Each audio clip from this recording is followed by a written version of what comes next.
आज की स्टोरी शुरू करने से पहले मैं तुम्हें एक छोटा सा चैलेंज देना चाहता हूँ। मैं चाहता हूँ कि तुम अभी इसी वक्त अपने फ़ोन या लैपटॉप की स्क्रीन को बंद करो और 3 सेकंड के लिए अपने पास में किसी भी आईने में खुद को देखो। अगर तुम्हें लगा कि तुम्हारा रिफ्लेक्शन तुमसे 1 सेकंड भी लेट था तो ये वीडियो यहीं बंद कर दो, क्योंकि जो तुम आज सुनने वाले हो वो सिर्फ एक कहानी नहीं है, ये एक पैटर्न है, एक सवाल है या शायद एक नया शिकार चुनने का तरीका। और अगर तुम्हें अभी भी ये वीडियो देखना है तो ध्यान से देखना, क्योंकि आज के बाद अगर कोई तुमसे ये पूछे कि क्या मैं सुंदर हूँ तो तुम्हारा जवाब शायद तुम्हारी आखिरी गलती भी हो सकता है।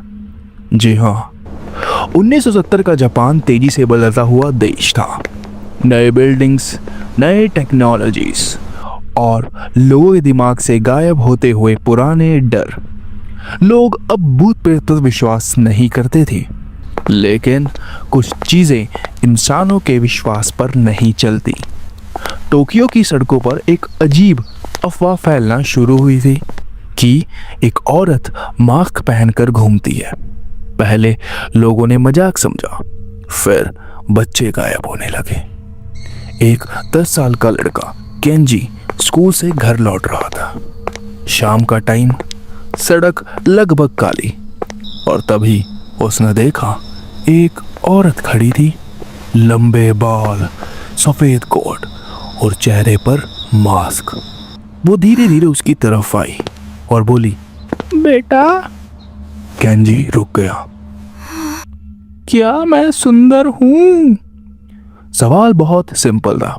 केंजी ने मुस्कुराकर कहा, हाँ। और बस उसकी जिंदगी यहीं खत्म हो गई थी। उस औरत ने धीरे से अपना मास्क हटाया और जो केंजी ने देखा वो इंसानी चेहरा बिल्कुल नहीं था। उसका मुंह कानों तक कटा हुआ था, जैसे किसी ने मुस्कान को जबरदस्ती चीर दिया हो। खून, सूखी चमड़ी और आंखें बिल्कुल खाली।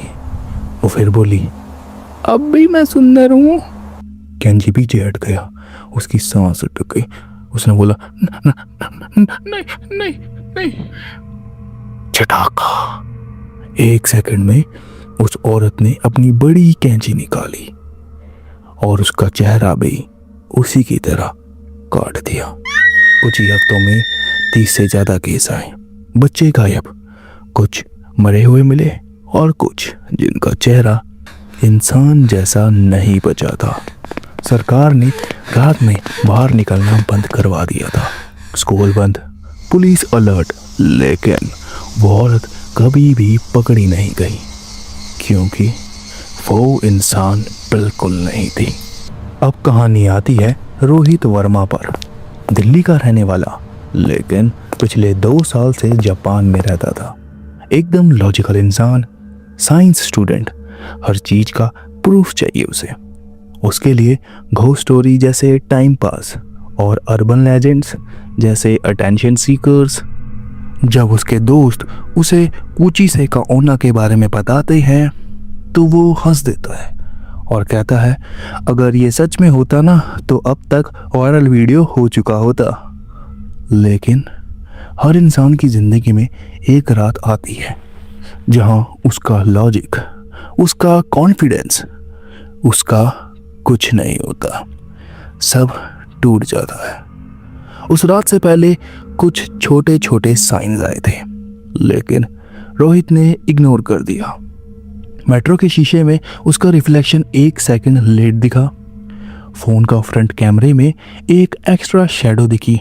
और सबसे अजीब बात, एक दिन उसने खुद को बोलते सुना, लेकिन उसके होंठ बिल्कुल भी हिल नहीं रहे थे।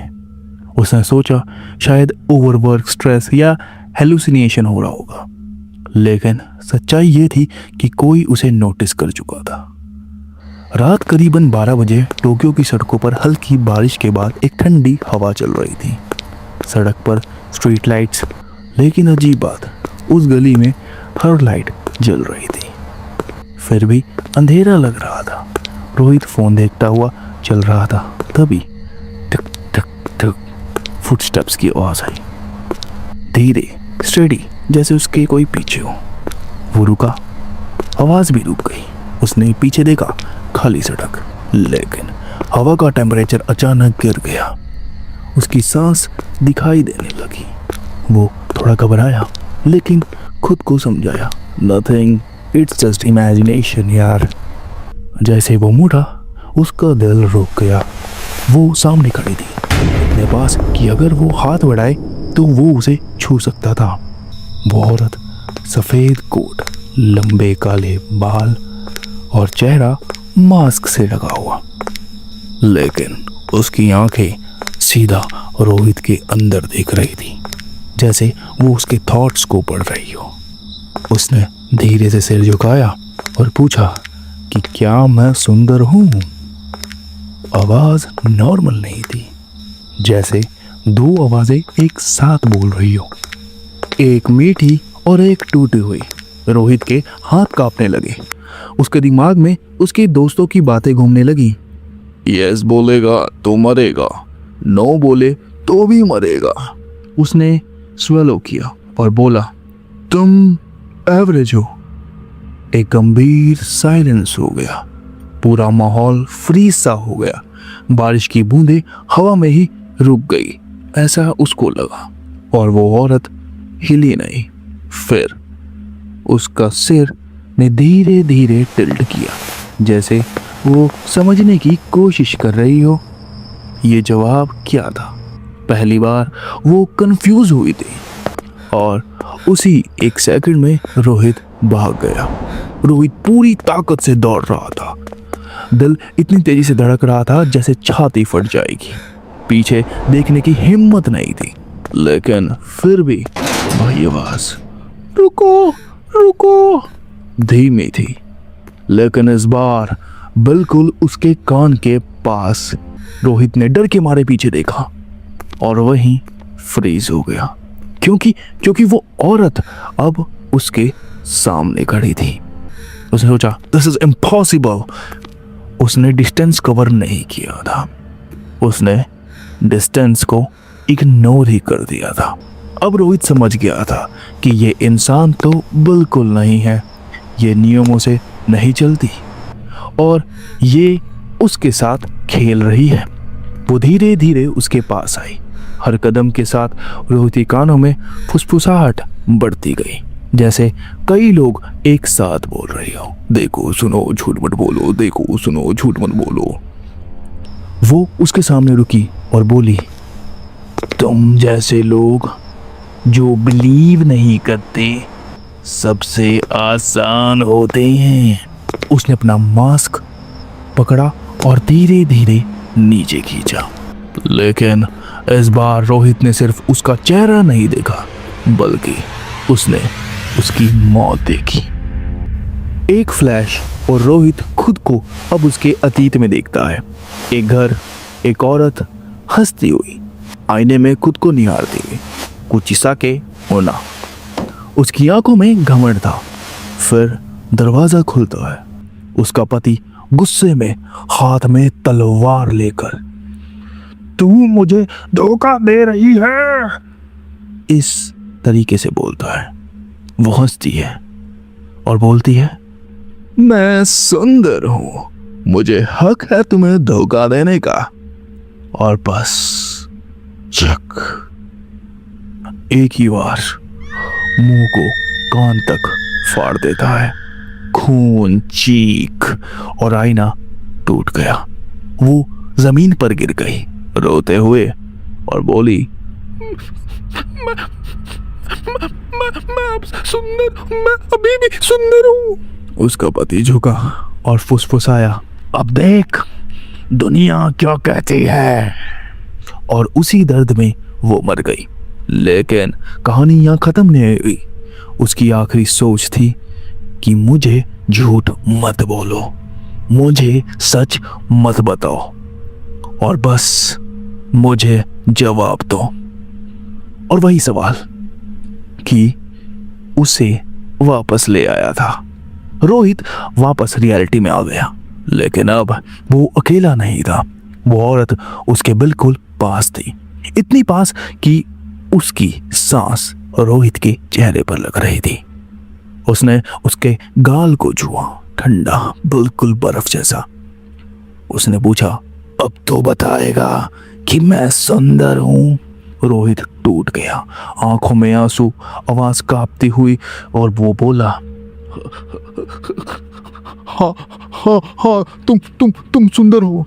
वो मुस्कुराई और धीरे धीरे फिर उसका मुंह और खुल गया, जैसे वो मुस्कान और फैल रही हो।